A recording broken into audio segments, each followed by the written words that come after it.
এই যে দেখুন এখন বেরিয়ে পড়েছি সবাই মিলে, এই যে ব্যাগটা গুছিয়ে দাঁড়িয়ে আছি বাসের জন্য। আমাদের এখানে বাস স্ট্যান্ডে কলোনি মোড়ে। আর এই যে ওদিকে ওর বাবা আর এদিকে আমি আমার মেয়ে আর ছেলে দাঁড়িয়ে আছে ব্যাগ ট্যাগ নিয়ে। এখন প্রায় সন্ধ্যে 7টা মতো বাজতে যায়, আমাদের এখনই বাস চলে আসবে। আর এই যে আমার মেয়ে হাই করছে, তা আবার বাস আসুক তারপর আপনাদের সঙ্গে দেখা হবে। এবার কোথায় যাচ্ছি চলুন বাসে উঠে তারপর বলছি। এই যে আমাদের বাস এসে গেছে, দেখতেই পাচ্ছেন কি লেখা। আর তাই আমরা সবাই মিলে এই যে সপরিবারে চলে যাচ্ছি গ্যাংটক। এই যে পেছনে ছেলে আর মেয়ে বসেছিল আর আমি আর ওর বাবা সামনে বসেছি।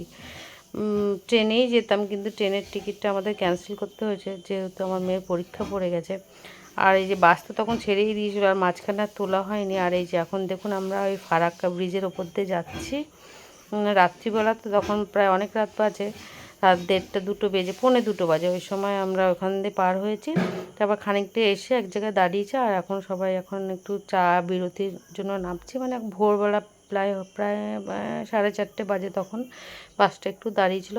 তখন চাটা খেয়ে আবার ঘুমিয়ে পড়েছিলাম। আর এখন দেখুন 5টা বাজে। আর এই যে যাচ্ছি এখন, এটা শিলিগুড়ি ঢুকছি আমরা। আর এই শিলিগুড়ি ঢোকার আগে এই সিনটা এত সুন্দর লাগছিল যে সূর্য উঠছিল অল্প অল্প করে, বোঝা যাচ্ছে কি না জানি না ক্যামেরায়, তাও একটু তুলেছি। যে এত সুন্দর লাগছে পরিবেশটা, ধান ক্ষেত, নানা রকমের ক্ষেত চারিপাশ থেকে আর পাশ থেকে রাস্তায় যাচ্ছি। আর তারপর ওইটাই দেখতে দেখতে, আর এখন দেখুন সূর্যও উঠে গেছে আর আমরা এখন যাচ্ছি দুপাশ থেকে এরকম চায়ের বাগান। আমি যে পাশটা বসেছি সে পাশটাই দেখাচ্ছি, কারণ ও পাশটা তো অন্য লোক বসেছে আর দেখাতে পারছি না। মানে চায়ের বাগান দেখে, যেহেতু এটা বাস সুতরাং আমাদের জন্য তো আর দাঁড়াবে না, কিন্তু প্রাইভেট গাড়ি হলে দাঁড়িয়ে নেমে আমরা একটু বাগানে ঘুরতেও পারতাম। কিন্তু এখানে যেহেতু বাস, সুতরাং যেখানে গন্তব্যস্থল সেখানে গিয়েই দাঁড়াবে। তাই একটু মানে জানলা দিয়ে দেখতে দেখতেই যাচ্ছে আর আপনাদেরও দেখাচ্ছি। দেখুন এত সুন্দর লাগছে। কিছুটা কিছুটা মানে চায়ের বাগানের মাঝখানে মাঝখানে একটা করে এরকম বড় গাছ দেওয়া, যেহেতু চা বাগানে বেশি রোদ লাগানো যাবে না। আর চা বাগান দেখতে দেখতে এখন আমরা শিলিগুড়ি শহরের মধ্যে ঢুকে পড়লাম।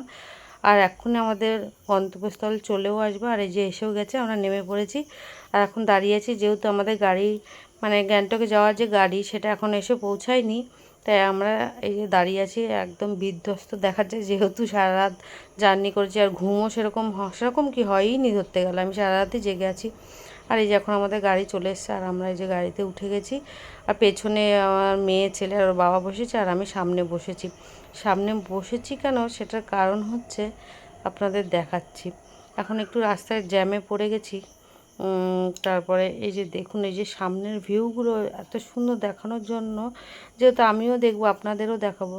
আর এই যে আমরা এখন যাচ্ছি, এটা মনে হচ্ছে ময়ূরাক্ষী নদী। আমার ঠিক নামটা অতটা মনে নেই, তাও যতটা মনে আসলো সেটাই বলছি। আর এই যে এখান থেকে দেখুন ভিউটা দূর থেকে সে পাহাড়টা দেখা যাচ্ছিল, মানে এত আনন্দ হচ্ছিল। যাওয়ার সময় তো খুবই আনন্দ হয়। আর এই যে আমরা এখন যাচ্ছি পাহাড়েই উঠবো। তা পাহাড়ের যে তলদেশ, যেটা আমরা তরাই অঞ্চল বলি, সেই জায়গার থেকে যাচ্ছে। আর এই পাশে দেখুন দুপাশে পুরো মানে গাছপালা ভর্তি। এটা হচ্ছে মিলিটারি ক্যাম্প এগুলো। আর এই মিলিটারি ক্যাম্পটা এত সুন্দর দেখতে, চারিপাশ দিয়ে এরকম মানে বেগুনি কালারের এই ফুলগুলোকে কি বলে আমি জানি না। আর এটা হচ্ছে বেঙ্গল সাফারি। এখানে কি হয় আমি সেটাও বলতে পারবো না, কিন্তু লেখা রয়েছে বেঙ্গল সাফারি, তাই আপনাদের দেখালাম। আর এই যে দেখুন চারিদিকে এরকম মিলিটারি ট্যাঙ্ক, মিলিটারি পুরো ভর্তি। আর দুপাশ থেকে এরকম গাছের মাঝখান থেকে তারপর আমরা বেরিয়ে আসলাম। এই যে আমরা এখন পাহাড়ে উঠে গেছি, পাহাড় দিয়ে যাচ্ছে, মানে খুবই মজা হয় যাওয়ার সময়। সেটা তো আপনারা সবাই জানেন যে কোনো জায়গায় যাওয়ার সময় যতটা মজা হয় তার থেকেও বেশি কষ্ট হয় আসার সময়, কারণ ওই জায়গা ছেড়ে আর আসতে ইচ্ছে করে না। আর এই যে আমি এই পাশটা বসেছি, এই পাশটা তো খাদটা দেখা যাচ্ছে না, কিন্তু পাহাড়ের ওপরের দিকটা দেখা যাচ্ছে। আর ওই পাশটা যারা বসেছে তারা ওরা দেখতে পাচ্ছে, ওর বাবা নিচটা দেখতে পাচ্ছে, আর আমি এখানে পাহাড়ের ওপরটা দেখতে পাচ্ছি। দেখুন কি পরিমাণে জঙ্গল, গাছপালা ভর্তি। এই গাছপালাগুলো এরকমভাবে হয়েছে, ঝুলে ঝুলে রয়েছে পাহাড়ের ওপর থেকে, যেন মনে হচ্ছে এক্ষুনি গায়ের ওপর পড়ে যাবে। আর এই পাশ থেকে আমি একটু তাও ড্রাইভার দাদার ওখান থেকে দেখানোর চেষ্টা করছি যে ওই পাশটা যে কেমন দেখা। আর পাহাড়ের গায়ের ওপর থেকে এরকমভাবে বাড়িগুলো করেছে, মানে আমাদের তো এগুলো দেখে অভ্যাস না, কিন্তু দেখেই ভয় লাগছে, মনে হচ্ছে যে এখনই হয়তো পড়ে যাবে। মানে ঘর বাড়িগুলো পাহাড়ের গায়ে ঝুলে ঝুলে রয়ে যায় এরকম মনে হচ্ছে। আর এই যে ওপরেও দেখুন, মানে এমনভাবে বাড়িগুলো করা মনে হয় দেখে গায়ে উপর থেকে পড়ে যাবে, কিন্তু তা হয় না। কি সুন্দর বাড়িঘরগুলো পাহাড়ের ওপর বানিয়েছে। বেশ ওপরে, একদম ওপরের দিকে গেলে তখন হয়তো আমরা কাঠের বাড়ি দেখতে পাবো, কিন্তু এখানে সবই ইট পাথর দিয়ে এরকমই বানানো। আর এই যে ব্রিজগুলো দেখুন, যখন আমরা দেখি কোনো সিনেমায় শুটিং বা কিছু, এই যে লোহার ব্রিজগুলো পুরো সেরকম দেখা যায়, কীরকম আর একটা নস্টালজিয়া লাগছে যে সেই সব জায়গা আমরা সিনেমায় দেখেছি, শুটিংয়ে দেখেছি, সেখান থেকেই আমরা এখন যাচ্ছি। আর পাহাড়ের রাস্তাগুলো দেখুন, মানে ভয়ঙ্কর ভয়ঙ্কর রাস্তা, যে নিচ থেকে দেখলেই আমাদের মানে গা কাটা দিচ্ছে, মনে হচ্ছে হয়তো এক্ষুনি পড়ে যাব। নিচ থেকে তিস্তা নদী বয়ে যাচ্ছে, তিস্তা নদীর এই সময় খুবই অনেকটাই জল রয়েছে, খুব খরস্রোতাভাবে এখান দিয়ে যাচ্ছে। আর আমরা পরপর যাচ্ছি। আর এই যে আগের বছর তো শুনেছেন আপনার যে তিস্তা নদীতে বান ডেকে কী অবস্থা হয়েছিল, পুরো পাহাড় ঠাড় এরকম ভেঙে চুরে একাকার হয়ে গেছিলো। রাস্তা তো অনেক দিন বন্ধ ছিল, সেই সব জায়গায় এখন মেরামতির কাজ চলছে। আর এখান থেকে দেখুন ওই ব্রিজটা থেকে আমরা এসছি, তাই আপনাদের একটু জুম করে দেখাচ্ছি যে ওই ব্রিজটা দিয়ে যখন আসলাম কতটা ভয় লাগছিলো। আর তারপর নিচ থেকে যাচ্ছিলো তিস্তা নদী বয়ে। আর এই যে এখন আমরা দুপুরবেলা লাঞ্চের জন্য একটু দাঁড়িয়েছি, রুটি মাংস খেয়ে নিয়েছি, তারপর খাওয়া দাওয়া হয়ে গেছে, আমরা আবার বেরিয়ে পড়েছি।